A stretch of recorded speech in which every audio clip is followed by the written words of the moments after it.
안녕하세요. 미국 주식으로 온 대학이 미주은입니다. 오늘 하루도 유쾌한 마음으로 하루 잘 보내고 계신지 모르겠습니다. 오늘은요, 오미주 읽어주는 남자 본격적으로 보내드리기 전에 미존 패밀리 분들 중에 한 분이 이메일로 보내주신 메시지를 여러분들과 잠깐 공유를 할까 합니다. 조금 특별한 점이 있어서 이분의 이메일을 공개해 드리는 거니까요. 잠깐만 관심을 가져주시면 좋을 것 같습니다. 이 이메일은요, 미존 패밀리 분들 중에 혼세 마왕이란 분이 보내주셨고요. 혼세 마왕님은 지금 한국에서 수학교사로 활동하고 계신 선생님이십니다. 고3 담임까지 맡고 계시네요. 굉장히 중요한 역할을 하고 계신 분인데요. 작년 6월쯤인가로 기억됩니다. 한국 주식은 오래전부터 하고 있었는데 코로나 팬데믹 이후 미국 주식에 관심이 갔습니다.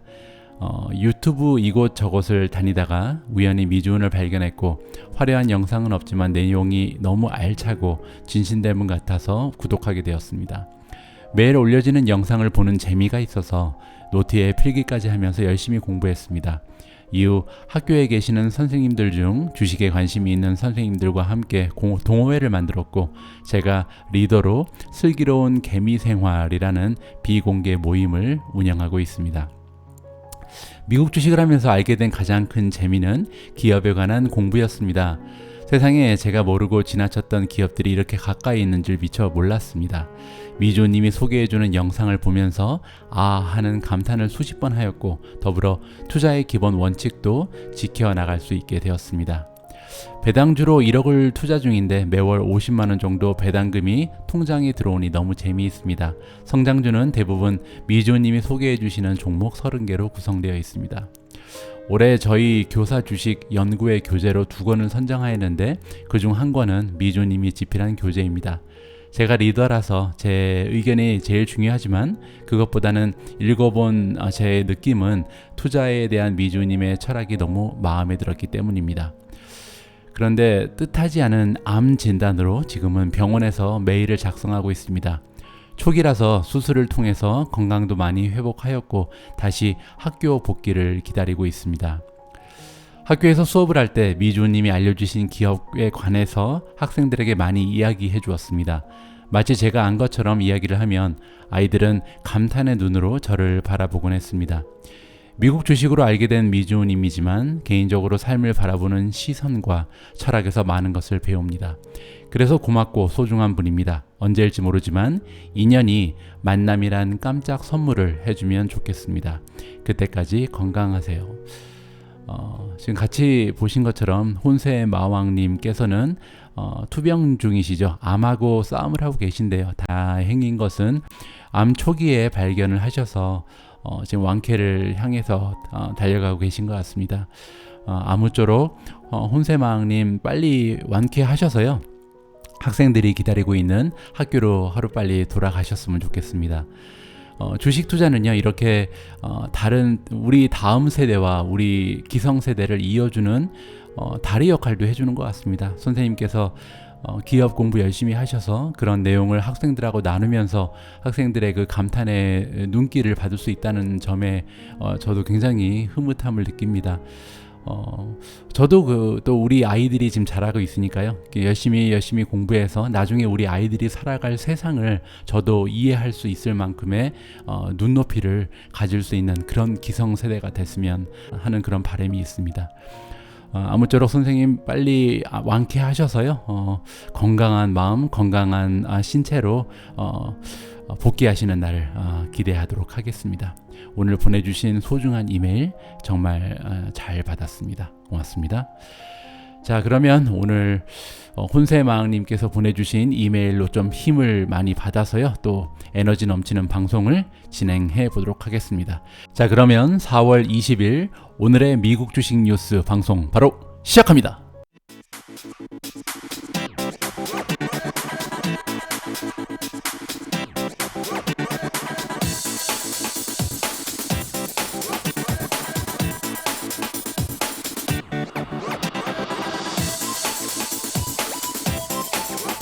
자, 오늘도 기사 함께 읽어보기 전에요. 어제 미국 주식 시장의 마감 상황을 잠깐 체크하고 넘어가겠습니다. 다우존즈가 마이너스 0.36%, S&P 500도 떨어졌습니다. 0.53%. 어제 가장 좋지 않은 모습을 보인 것은 나스닥이었죠. 나스닥이 0.98% 하락하는 추세를 보여줬습니다. 비트코인도 지금 5만 5천 달러까지 다시 한번 떨어져 있는 모습이고요. 전반적으로 굉장히 좋지 않은 그런 상황이죠. 시장 전체적으로. 퓨처즈 잠깐 볼까요? 지금 모든 섹터에서 다 올라가고 있죠. 다우존즈 0.28% 상승 중이고요. S&P 500도 0.21, 나스닥의 퓨처는 0.15% 상승했습니다. 다행히 오늘은 조금 더 긍정적인 모습을 보여주지 않을까 기대를 해보고요. 자, 그러면 첫 번째 오미주 읽어주는 남자 기사 읽어보도록 하겠습니다. 여러분들 기사 읽는데 제가 조금 더 스무스하게 좀 시간도 절약할 겸 해서 제가 하이라이트로 이미 표시를 해놨거든요. 그래서 하이라이트 해놓은 내용만 차근차근 읽어보도록 하겠습니다. Electric vehicle stocks follow Tesla lower after fatal Model S crash. 전기차 주식들이 지금 테슬라를 다 따라서 하락했다는 그런 내용입니다. 여러분들 어제 제가 오미주에서 전해드린 것처럼 테슬라 사고 소식이 있었잖아요. 모델 S 차량이 크래시를 했는데요. 기억하시겠지만 그 크래시 있었을 때 자율주행 아니면 오토 파일럿을 한 것으로 이제 그 추측을 했었잖아요. 왜냐하면 운전자석에 아무도 앉아있지 않았었습니다. 탑승한 사람은 2명이었는데요. 2명 중에 1명은 보조석 자리에 앉아 있었고요. 또 1명은 뒷좌석에 앉아 있는 것으로 지금 그 조사 결과 나오고 있거든요. 그래서 아마도 뭐 오토 파일럿 같은 것을 이용하면서 가다가 사고가 난 것이 아닌가 이런 추측성 기사가 나오고 있었습니다. 그런 기사가 나온 다음에 보시는 것처럼 전기차 관련 주식들이 다 떨어지는 모습을 보였다. 이런 기사가 나왔는데요. 저는 개인적으로 투자하고 있는 리우라든지 차지 포인트가 어제 마이너스 38% 그리고 마이너스 4.7% 떨어지면서 어떻게 보면 그 매수 기회죠. 이렇게 외부적인 영향, 이 두 기업하고는 아무런 관계가 없는 내용으로 인해서 주가가 하락했을 때는 이게 한 주, 두 주 더 매수할 수 있는 기회로 삼을 수 있는 거죠. 그리고 이제 이렇게 그 테슬라 주식도 떨어지고요. 테슬라는 4.9% 정도 떨어진 것으로 나와 있는데요. 애널리스트가 생각하기로는 이번 사고를 통해서 그 투자자들이 아직은 오토파일럿이라든지 이런 풀 자율주행이 실현되기 위해서는 좀 많은 시간이 걸릴 수도 있겠구나, 이러한 생각을 하게 됐다는 겁니다. 그런 의미에서 투자자들이 약간 확신을 잃었을 수도 있다. 그러한 내용의 기사가 지금 나와 있고요. 그런데 다음 기사 보시면요, 일론 머스크가 또 한마디 했죠. 머스크 says autopilot FSD not involved in fatal Tesla crash. 일론 머스크가 말하기를요, 오토파일럿이라든지 아니면은 FSD는 Full Self Driving의 약자입니다. 자, 우리가 얘기하는 완전 자율주행을 얘기하는 거죠. 오토파일럿과 완전 자율주행은요, 이번 테슬라 사고에 관련이 없다라는 얘기를 지금 테슬라의 CEO인 일론 머스크가 트위터를 통해서 전한 것으로 나와 있습니다. 조금 더 읽어볼게요. 여기 보시면은 데이터 로그를 확인했던 것 같습니다. 그러니까 그 오토파일럿에 데이터가 이렇게 기록이 돼 있는데요. 이 기록에 따르면 그 오토파일럿이 not enabled니까 그 스위치 오프 돼 있다는 거죠. 그러니까 작동하고 있지 않았다는 겁니다. 오토파일럿이 이용하고 있지 않았다는 것이죠. 그리고 또 하나가 이 차의 기록을 살펴보면 FSD, Full Self Driving은 아직 구매하지 않은 상태다. 따라서 이 두 가지를 살펴보면요, 오토파일럿이나 그 풀 자율주행이 이번 사고랑 관계없다는 결론을 낼 수 있다는 겁니다. 그리고 또 하나의 그 주장을 하고 있는데요. 여기 보면은 스탠다드 오토파일럿이 작동되기 위해서는 그 레인이 있어야 된다고 합니다. 그러니까 그 길에 그 차선 있잖아요. 그 차선이 있어야만 오토파일럿이 작동을 할 수 있는데 차선이 없는 길이었다는 거죠. 그래서 전반적으로 모든 상황이 지금 테슬라의 그 자율주행 때문에 발생했다고 보기에는 좀 어렵다. 이렇게 지금 일론 머스크가 주장을 하고 있는 겁니다. 지금 계속해서 조사가 이루어지고 있는 과정이니까 조금 더 자세한 결과가 조만간 발표되지 않을까 그렇게 생각을 합니다. 다음 기사로 넘어가 보겠습니다. Why then nudge the likes of Facebook and Alphabet as US economy recovers from COVID? 바이러스로부터 그 미국의 경제가 지금 회복 중이잖아요. 이렇게 회복 중인 경제에 영향을 받아서 많은 주식들이 좋은 모습을 보일 것으로 지금 전문가들이 예상을 하는데, 그 중에서 페이스북과 알파벳이 굉장히 좋은 모습을 보일 것이다, 이런 제목이거든요. 이러한 주장을 하는 사람은요, 헤지 펀드 매니저인데 이름은 댄 나일즈입니다. 이 댄 나일즈가 CNBC와의 인터뷰에서 페이스북 그리고 구글이 굉장히 그 수혜주다, 이 경기가 회복되면서 수혜를 받을 수 있는 그런 주식이다라고 얘기를 해주고 있습니다. 그가 얘기하기를요, 지금 리오프닝 플레이즈니까 지금 경기가 회복하고 그 다음에 이제 완전히 잠가졌던 그 모든 것들이 오픈되고 있잖아요. 이렇게 경기가 오픈되는 상황에서 그가 좋게 보는 섹터든요, 에너지라든지 아니면은 파이낸스 쪽에 주식을 좋게 보는 것 같습니다. 그런데 이것뿐만이 아니라 구글하고 페이스북도 굉장히 좋게 본다라는 말을 덧붙인 것이죠. 그러면서 왜 그런 생각을 하게 됐냐를 설명을 해주는데요. 이 두 회사는, 페이스북과 그 구글은 애드버타이징, 광고를 주 수입원으로 한다. 이것을 이제 그 이유로 대고 있습니다. 이게 왜 중요하냐면요, 애드버타이징, 광고는요, GDP 성장이랑 굉장히 밀접한 관계가 있다. 타이드가 됐다. 묶여있다는 얘기죠. GDP가 성장하면 광고의 그 매출도 올라갈 수밖에 없다라는 얘기를 해주고 있습니다. 그래서 2021년에 지금 우리가 굉장히 높은 경제 성장률을 기대하고 있잖아요. 6.5% 정도를 지금 연준에서 얘기하고 있죠. 그렇게 되면 광고 수입도 굉장히 많이 올라갈 것이라고 얘기를 하고 있는 거죠. 그리고 이 두 주식 중에서 특히 알파벳이 굉장히 좋다, 구글을 굉장히 좋게 평가를 해주고 있는데요. 그 이유가 뭐냐면 구글은요, 특히 팬데믹으로 광고 수입이 많이 줄어들었었습니다. 그 이유가 뭐냐면 전체 그 매출의 10%에서 15%를 그 여행 관련주에서 발생시키는 기업이 구글인 셈입니다. 그래서 지금 그 가장 타격이 심했던 여행 산업이 지금 회복을 해가는 모습을 보이기 때문에, 만약에 본격적으로 회복이 진행된다면 가장 많은 수혜를 2021년에 받는 것 역시 구글이 될 수 있다. 이러한 논리를 가지고 지금 페이스북 그리고 구글이 앞으로 좋은 모습을 보일 것이다, 이렇게 예상을 해주고 있는 그런 기사입니다. 자, 다음 기사는 골드만삭스에서 또 리스트를 던져줬는데요. 요즘에 투자 기관 그리고 투자 은행들이 이런 주식을 사면 좋다라는 기사를 많이 내보내고 있습니다. 여러분들 참고만 하시고요. 너무 여기에 이렇게 바로바로 반응하시면 안 될 것 같습니다. 너무나 많은 기사들이 이렇게 쏟아지고 있잖아요. Goldman Sachs says these names offer upside as stock picking gets tougher. 골드만삭스가 얘기하기를요, 다음과 같은 주식이 굉장히 올라갈 가능성이 높다. offer upside니까 앞으로 상승을 보일 것이다. as stock picking gets tougher니까 점점 더 그러니까 맞는 주식을 고르는 것이 굉장히 어려워지고 있다는 겁니다.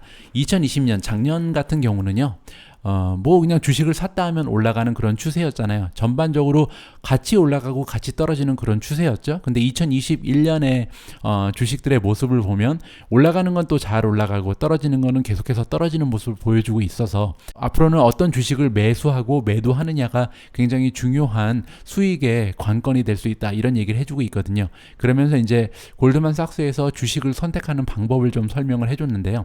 여기 보시면 골드만삭스는요, 두 가지의 기준을 가지고 주식을 선택한다고 합니다. 가장 먼저 보시면 마크로, 즉 전반적인 경제 상황이라든지 이렇게 큰 그림을 본다는 거죠. 우리가 흔히 톱 다운이라고 부르는 분석 기법입니다. 이렇게 전반적인 경제 상황 같은 것을 분석하면서 거기에서 수혜를 얻을 수 있는 그런 섹터를 중심적으로 바라보는 거죠. 그것뿐만 아니라 또 하나 있는 게 뭐냐면요, 컴퍼니 스페시픽 뉴스, 그러니까 각각의 종목들이 어떠한 뉴스를 지금 보여주고 있는가, 어떠한 소식들이 있는가, 어떠한 업데이트들이 있는가, 이렇게 탑다운과 그 다음에 바텀업 방법을 두 가지를 조합함으로써 가장 투자에 적합한 종목을 찾아낼 수 있다라는 논리를 펼치고 있는 것이 골드만삭스입니다. 뭐 얼핏 들어도 굉장히 합리적인 방법이죠. 그렇게 해서 탑다운 그리고 바텀업을 두 가지를 합쳐서요 점수를 만들어내는데요. Dispersion Score라고 그들이 부르는 건데 여기 보시면은 이 골드만삭스 같은 경우는 Dispersion Score가 6.9 이상인 종목만 투자를 하고 있는 것으로 얘기를 해주고 있습니다. 그 이유는 뭐냐면 S&P 500의 평균이 1.6인데요. 이 1.6의 평균 중간치보다 훨씬 더 높은 6.9 이상의 종목만 매수하고 투자하다 보면 수익률이 S&P 500의 평균을 이렇게 훨씬 더 상회하게 된다. 이러한 논리를 펼쳐주고 있는 거죠. 자, 다음과 같은 주식을 골드만삭스의 그 계산법에 의하면 좋은 점수를 받고 있는 굉장히 유망한 종목이다라고 우리가 생각을 해볼 수가 있는데요. 며칠 전에 소개해드렸던 L 브랜드라는 의류 회사죠. 여러분들 잘 아시는 것처럼 빅토리아 시크릿이라는 그 속옷 회사 아시죠? 이 속옷 회사가 대표 브랜드인 패션 회사입니다. 굉장히 높은 스코어를 받았죠. 그래서 지금 전반적으로 마크로로 보나 아니면 이 개별 종목에 들려오는 뉴스로 보나 굉장히 유리한 상황에 처해 있는 그런 기업이다. L 브랜드라는 기업이요. 그리고 이제 테크 주식이 2위를 차지해서 굉장히 의외인데요. 애쉬가 지금 9.7이라는 굉장히 높은 점수를 받으면서 두 번째로 높은 그런 위치를 차지하고 있습니다. 그리고 굉장히 반갑게도 테슬라 역시도 지금 현재 상황에서 높은 점수를 받을 수 있는 그런 기업으로 평가가 되고 있습니다. 9.3이라는 점수로 4위에 올라가 있고요. 또 유명한 기업으로는 일루미나가 보이네요. 5위 자리에 지금 8.7이라는 점수를 받아서 일루미나가 가 있고요. 일루미나는 최근에 굉장히 좋습니다. 모습이 현재 수익도 잘 나고 있고요. 한때는 주가가 많이 빠져 있었는데 최근에 여러 가지 수치에서 좋은 모습을 보이면서 좀 투자 가치가 점점 올라가고 있는 기업이 일루미나다라고 보시면 될 것 같습니다. 그리고 그 밖에 우리가 좀 관심을 가질 수 있는 기업들 보시면요. 트위터도 나와 있고요. 유나이티드 에어라인이 중간 정도의 점수를 받고 있네요. 7.0으로 지금 중간 순위에 들어가 있고요. 그리고 아메리칸 에어라인도 들어가 있죠. 유나이티드 에어라인, 아메리칸 에어라인 둘 다 포함이 돼 있다. 그리고 이제 크루즈 종목으로는 유일하게 노르웨지안 크루즈가요. 맨 마지막 5.3점이라는 점수를 받으면서 이 리스트에 이름을 올렸습니다. 참고해 주시고요. 다음 뉴스는 펠로톤에 관한 뉴스인데요. 어제 제가 소개해드린 뉴스의 연장선이라고 보시면 될 것 같습니다. Bank of America slashes Peloton target after regulator issues safety warning on treadmill. 어제 말씀드린 것처럼 펠로톤에서 사용하는 트레이드밀 러닝머신이라고 부르는 거죠. 이 러닝머신이 아이들 그리고 애완동물한테 굉장히 위험하다라는 경고성 발언이 정부 기관에서 나왔잖아요. 이러한 이유로 인해서 지금 뱅크 오브 아메리카가 펠로톤의 타겟 목표 주가를요 하향 조정한 것 같습니다. 그러면 어느 정도로 조정했는지 한번 살펴보죠. 자, 지금 보시는 것처럼 뱅크 오브 아메리카가 원래는 175달러라는 목표 주가를 펠로톤한테 부여를 했었는데요. 지금 150까지 하향 조정했습니다. 그런데요. 그럼에도 불구하고 150이라는 그 목표 주가는 지금 주가랑 비교해 보면 29%나 올라갈 수 있는 상승 여력이 있다. 아직까지는 30% 정도 올라갈 수 있다는 거죠. 그 얘기는요. 아직도 뱅크 오브 아메리카는 펠로톤이라는 기업을 굉장히 더 유망한 종목으로 보고 있다. 그렇게 우리가 생각을 해볼 수가 있는 거죠. 그러면서 이런 얘기를 합니다. 지금 보시는 것처럼 우리가 이렇게 목표 주가를 175에서 150으로 조정한 이유는 롱텀 서브스크라이버 장기적인 관점으로 봤을 때 구독자의 수를 우리가 한 3천만 명 정도로 예상을 했었는데 이번에 이런 일도 발생하고 하면서 3천만 명은 조금 무리다라고 생각을 한다. 그래서 2,500만 명으로 조정을 했다. 이렇게 2,500만 명으로 조정을 하면서 아무래도 목표 주가도 150 정도가 적당한 것으로 판단을 한다. 이러한 이야기를 해주고 있습니다. 자, 펠로톤에 투자하고 계신 미존 패밀리 계시면 참고해 주시고요. 자, 다음 내용은요. 바론즈의 기사인데 10 stocks that could get hit by higher taxes. 아직까지 구체적인 내용은 나오고 있지 않지만 조만간 바이든 정부에서 텍스를 좀 올릴 것이다라는 것은 우리가 어느 정도 예상을 하고 있잖아요. 이렇게 텍스가 만약에 올라간다면 가장 타격을 많이 받게 될 기업 10가지를 지금 골라주고 있습니다. 과연 그러면 어떠한 기준을 가지고 이렇게 10가지의 기업을 골랐는지 찬찬히 살펴보도록 하겠습니다. 일단 가장 먼저 얘기하고 있는 부분은 뭐냐면요. 미국 국내뿐만이 아니라 해외 쪽으로 많이 진출해 있는 기업일수록 이번에 텍스가 올라가면 타격을 가장 많이 받을 것이다라는 이야기로 지금 이 기사의 포문을 열고 있는데요. 자, 밑으로 내려와서 보시면 지금 조 바이든이 생각하고 있는 것은 21%에 머물고 있는 법인세를 28%까지 올릴 것이다라는 계획을 가지고 있잖아요. 그런데 이제 그게 다가 아니라는 거죠. 여기서 또 한 가지 우리가 기억해야 되는, 주목해야 되는 점은 뭐냐면 바이든의 그 프로포절 제안에 따르면요.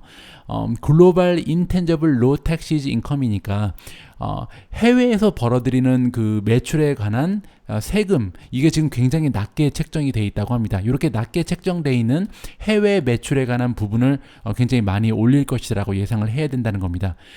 그렇게 봤을 때 앞에서 우리가 살펴봤던 것처럼 국내 매출뿐만이 아니라 해외 쪽에 많이 의존하는 기업일수록 어떻게 보면 타격이 더 심해질 수도 있다. 이렇게 우리가 생각을 해볼 수가 있는 것이겠죠. 자, 그래서 지금 시티그룹이요.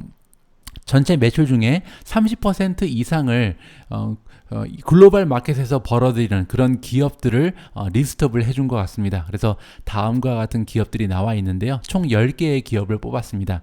가장 먼저 이름을 올리고 있는 기업은 페이스북입니다. 페이스북은 여러분들을 쉽게 짐작하실 수 있는 것처럼 해외의 매출 의존도가 굉장히 크다 그러죠. 메조리티니까 뭐 대부분의 매출이 외국에서 발생한다라고 얘기하고 있고요. 현재 이렇게 해외에서 벌어들이는 매출에 관한 세금은 12%밖에 내지 않고 있다고 합니다. 따라서 만약에 이 12%밖에 내지 않는 세금이 뭐 25%라든지 24%라든지 이렇게 배 이상 올라간다면 타격이 좀 크겠죠. 그리고 이제 아마존도 마찬가지인데요. 현재 전체 매출 중에 31%가 outside the continent. The continent라는 것은 북미를 얘기하겠죠. 북미 이외의 지역에서 발생하는 매출이 31%나 된다. 그리고 현재 이 국외 지역에서 발생하는 매출에 대해서는 12%밖에 텍스를 내지 않고 있는 그런 상황입니다. 세 번째 기업은 넷플릭스고요. 너무나 뭐 확실하겠죠. 넷플릭스야말로 국제적인 기업이니까요. Majority of its revenue, 매출의 대부분을 지금 해외에서 벌어들이고 있다. 현재 내는 텍스는 14%에 불과하고요. 그 다음에 소개되는 기업이 애쉬입니다. 애쉬는요, 사실 그 진출이 굉장히 많이 돼 있어요. 여러 가지 나라로 유럽이라든지 캐나다, 뭐 각종 나라에 진출을 이미 해 있는 상황이라서요. 전체 매출의 3분의 1이나 지금 해외에 의존을 하고 있다고 합니다. 그리고 텍스를 지금 4.5%밖에 내지 않고 있는 상황입니다. 따라서 애쉬 역시도 굉장히 많은 타격을 받겠죠. 테이크2 인터랙티브도 지금 전체 매출의 40%가 해외에서 발생하고요. 염 브랜드도 40% 이상. 애플은 뭐 우리가 쉽게 예상해 볼 수 있는 것처럼 해외의 매출이 대부분이겠죠. 그리고 PVH도 60% 이상의 매출이 해외에 의존하고 있다. 도미노즈는 뭐 인도네시아, 한국, 뭐 말레이시아, 뭐 유럽 없는 데가 없죠. 도미노 역시 매출의 대부분을 그 노스 아메리카 북미 이외의 지역에 의존하고 있고요.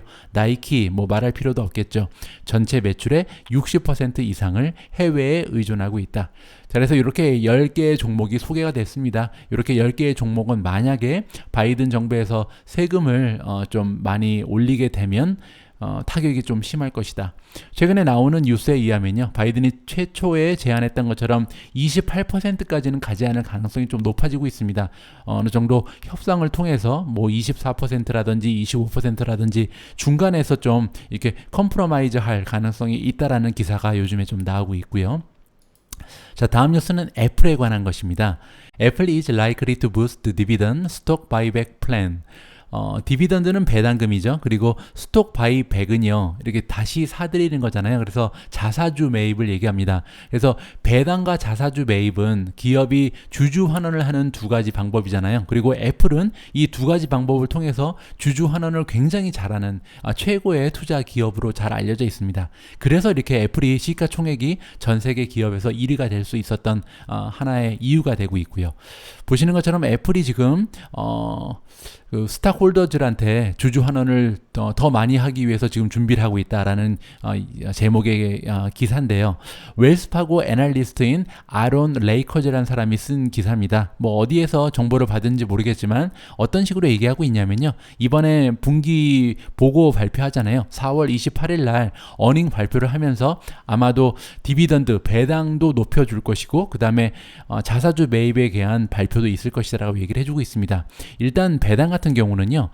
작년에는 배당을 6.5% 올렸고요. 그리고 2년 전에는 배당금을 5.5% 올렸습니다. 그런데 이 미스터 레이커에 의하면 올해는 배당금을 10% 정도 올릴 가능성이 있다. 그래서 굉장히 전년도 6.5% 그리고 재작년 5.5%에 비해서 많이 올려줄 가능성이 높다는 거죠. 지금 현재 애플 같은 경우는 배당금이 20.5센트입니다. 그러니까 지금 분기마다 20.5센트를 주고 있고요. 계산을 해보면 배당률이 0.6%가 되는데요. 이거를 10% 올려주면 또 배당률이 조금 상승될 수 있는 그런 계기가 되겠죠. 또 하나 보시면은 자사주 매입 프로그램이 기대가 되는데 한 50빌리언 정도 자사주 매입을 해주지 않을까 기대를 하고 있습니다. 거기에 대한 근거는요. 지금 보시는 것처럼 지난 분기에 오소라이제이션이니까 이미 승인을 받아놓은 금액이 32.4빌리언이 사용되지 않은 채 저장이 돼 있다고 합니다. 그래서 남아있는 좀 밸런스가 남아있는 거죠. 그리고 1년 전에도 50빌리언이나 자사주 매입을 한 적이 있다고 합니다. 따라서 이 두 가지의 팩트를 체크해 볼 때 지금 남아있는 돈도 많고 1년 전에도 50빌리언 자사주 매입을 했던 것으로 봐서 이번 어닝 발표할 때 아마도 애플이 50빌리언 정도의 자사주 매입을 할 것으로 우리가 기대를 해볼 수 있습니다. 그리고 또 하나 근거가 될 수 있는 부분은 뭐냐면요. 지금 캐시플로우가 굉장히 좋다고 합니다. 지난 분기에요. 프리 캐시플로우가 35.3빌리언이나 만들어 새롭게 추가됐다는 거죠. 새롭게 현금이 이렇게 추가됐고요. 그리고 이제 이 35.3빌리언이라는 것은 컴퍼니 이 애플이라는 기업이 분기에 만들어낸 현금의 최고 기록이었다고 합니다. 그만큼 현금이 지금 많이 넘쳐나기 때문에 배당 그리고 자사주 매입에 사용할 여지가 좀 많이 남아 있다는 거죠. 그래서 지금 지난 트레일링 12months 지난 1년 동안에 모아진 프리 캐시 플로우를 보면요. 80.2빌리언이 지금 캐시가 모아져 있는 상황입니다. 굉장히 현금이 넘쳐나는 그 캐시 카우라고 볼 수 있는 기업이죠. 애플은 정말 투자자들에게 그 프렌들리한 인베스터 프렌들리 기업인 것은 확실한 것 같습니다. 자, 다음 기사는요. 오래간만에 줌에 대한 기사를 함께 읽어볼까 합니다. Zoom Video launches 100 million venture fund to expand ways to use its platform. 줌 비디오가요. 이번에 1억 달러나 되는 그 벤처 펀드를 론칭한다고 하는 기사인데요. 과연 이렇게 큰 돈을 가지고 어디에 사용하는지 살펴보도록 하겠습니다. 자, 지금 보시면요. 이 돈을 가지고 사용하는 데가 줌 어플리케이션 펀드라고 지금 부르는 것 같은데요. 이 줌 어플리케이션 펀드는 지금 현재 줌이 준비하고 있는 프로젝트 줌 어플리케이션이라는 프로젝트를 부스트업하기 위해서 좀 이렇게 활성화시키기 위해서 사용이 될 거라고 합니다. 줌 어플리케이션은요 새롭게 만들고 있는 일종의 스토어인데요.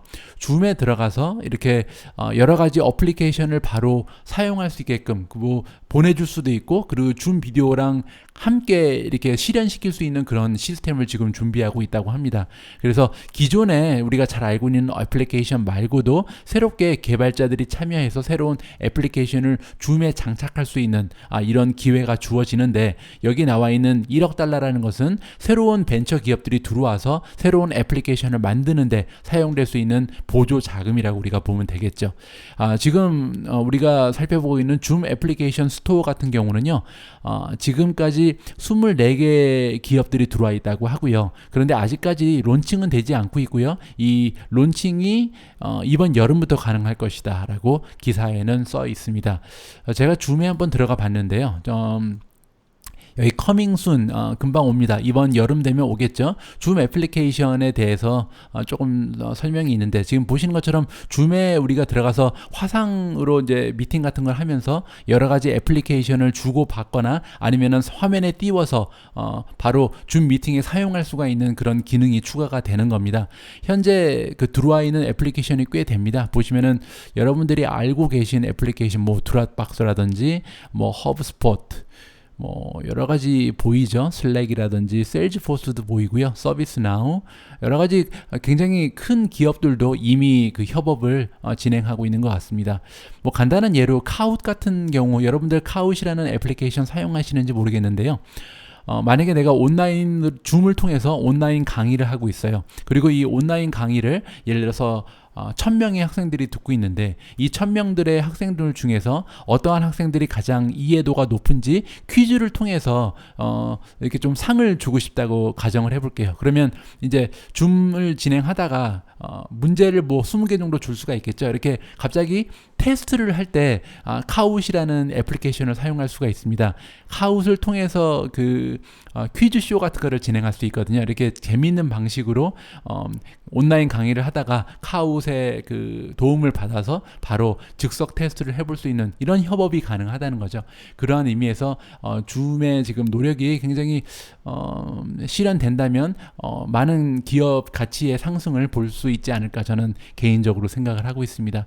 줌은 보통 우리가 화상으로 이렇게 채팅하는 앱으로만 알고 있는데요. 사실 그렇지는 않고요. 여기 보시는 것처럼 미팅 외에도 여러 가지 기능들이 지금 추가되고 있습니다. 그래서 줌이 이번 그 움직임을 통해서 이루어내고자 하는 것은요, 비디오 커뮤니케이션 플랫폼 기업이 되겠다는 거고요. 그러니까 여러 가지 애플리케이션을 초대하면서 줌이라는 그 플랫폼에서 함께 성장하자라는 로드맵을 그리고 있는 것 같고요. 그리고 중심이 되겠다. 엔터프라이즈 유저 워크 스트림이니까 그 기업의 업무 환경에서 중심적인 역할을 하겠다. 여러 가지 기능을 복합적으로 수행할 수 있는 그런 플랫폼으로 거듭나고자 노력을 하고 있는 것이 줌이라는 기업이다. 이렇게 우리가 이해를 해볼 수가 있을 것 같습니다. 앞으로 어떠한 방식으로 혁신적인 모습을 보여줄지 굉장히 기대가 되고 있고요. 자, 다음 기사는요.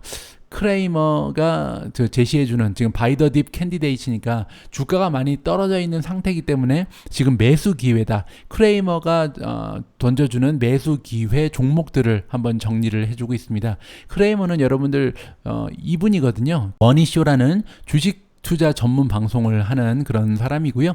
이 크레이머에 따르면 다음과 같은 주식은 주가가 많이 떨어져 있고 주식 그 내재 가치에는 변함이 없기 때문에 좀 사는 것이 좋겠다. 그런 식으로 이야기를 해주고 있습니다.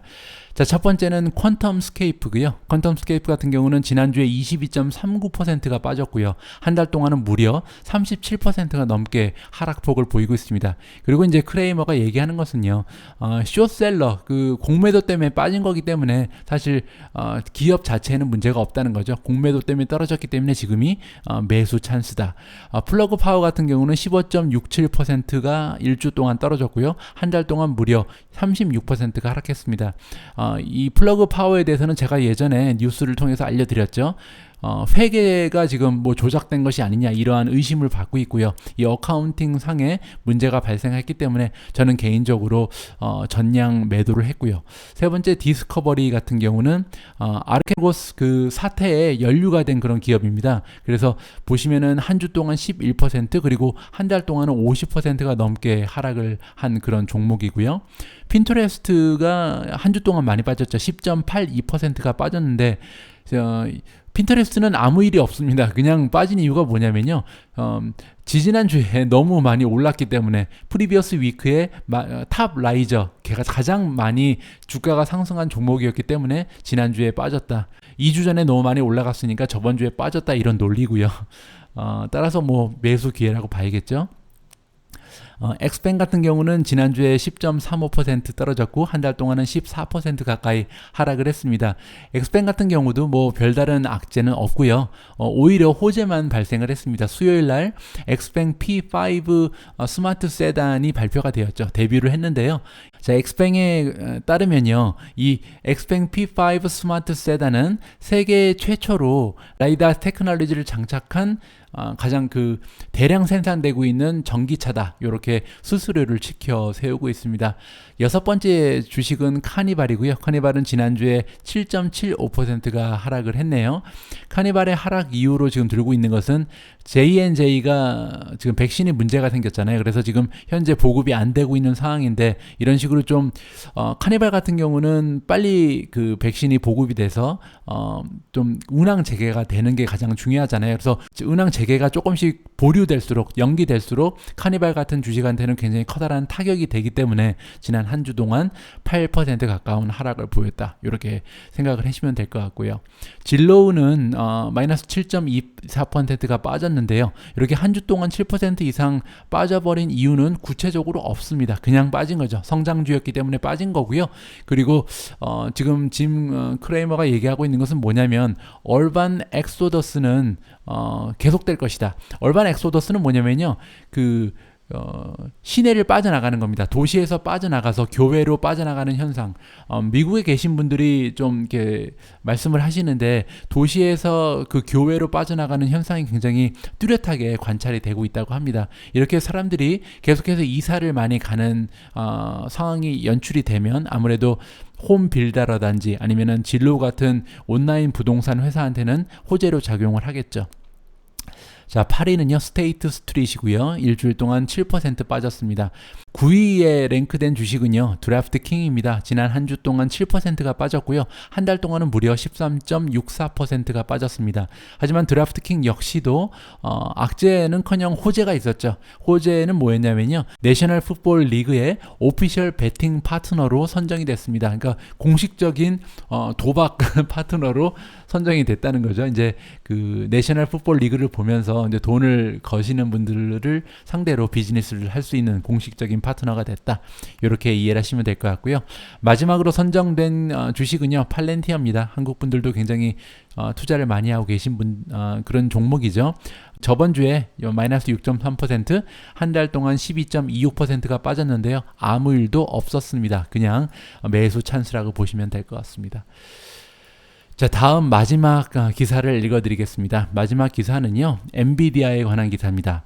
The UK has launched a national security probe into NVIDIA's acquisition of chip designer ARM. 자, UK, 유나이티드 킹덤의 약자죠. 그 영국 쪽에서 지금 조사를 착수했다는 겁니다. 내셔널 시큐리티 조사니까 국가 안보 조사 좀 심각하네요. 이런 조사를 론칭을 했는데 어디에 관해서 조사를 하는 거냐면요.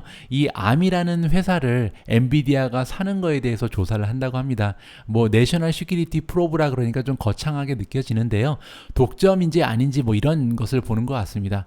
조사의 주체는 컴페티터 레귤레이터 즉 뭐 공정거래위원회 뭐 이런 거겠죠. 이렇게 그 경쟁을 공정하게 하게끔 규제하는 기관이 이번 조사의 주체고요.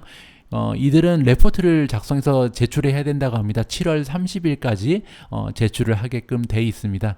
그렇게 되면 그 보고서의 내용을 보고 영국의 UK 컬처 미니스터, 그 문화부 장관이라고 보면 되겠죠. 문화부 장관이 과연 이번 딜을 승인을 할 건지 하지 않을 것인지를 결정을 한다 그럽니다. 따라서 6월 말까지 보고서가 작성이 되고 이 보고서의 내용에 따라서 올해 한 8월, 9월 정도에는 엔비디아가 암을 인수할 수 있을지 없을지 좀 판별이 되지 않을까 그렇게 기대를 할 수가 있죠. 이번 기사가 나온 다음에요. 이런 소식을 접하고 엔비디아의 좀 매도 현상이 발생을 했습니다. 그래서 주가가 좀 떨어진 상태고요. 하지만 아직까지는 사실 이번 딜이 성사될지 성사되지 않을지는 미스터 황 정도 돼야 좀 예측을 할 수 있겠죠. 우리 개미 투자자 입장에서는 긍정적으로 생각하면서 기다리는 것이 좋을 것 같습니다. 아직까지 좀 확단을 하긴 좀 어려운 상황이고요. 자, 오늘 오미주님께서 번역해 주신 영상은요. 그래서 오늘 엔비디아에 관한 영상을 준비했습니다. 엔비디아가 암이라는 영국 회사를 인수하면 어떠한 의미가 있는지, 이번 딜이 왜 이렇게 중요한지 그 의미를 한번 살펴보는 영상을 준비를 했거든요. 보시면 영상의 제목은 The Real Reason NVIDIA is Buying ARM이라고 써 있습니다. 엔비디아에 관심이 있으신 분들은 이번 영상에서 좀 도움이 되는 정보를 찾으실 수가 있을 것 같습니다. 자, 오늘 제가 준비한 내용은 여기까지입니다. 오늘도 끝까지 미좋은 방송 함께 해주신 모든 분들께 감사드리고요. 저는 내일 조금 더 유용한 오늘의 미국 주식 뉴스 가지고 함께 읽어보는 시간을 준비하도록 하겠습니다. 우리 모두가 미국 주식 투자로 은퇴하는 그날까지 다 함께 화이팅입니다. 행복한 하루 되세요. 감사합니다.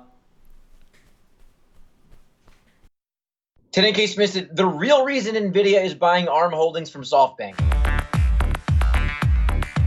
The details first on the deal, $40 billion total deal. That's $12 billion in cash. That's about $21.5 billion in stock. And there's a $5 billion earnout. And we have an explainer on thestreet.com explaining what an earnout is, but it's part of the price of the deal. Now, with this deal, you do have some share dilution to NVIDIA shareholders because you're issuing new shares to SoftBank shareholders in the deal.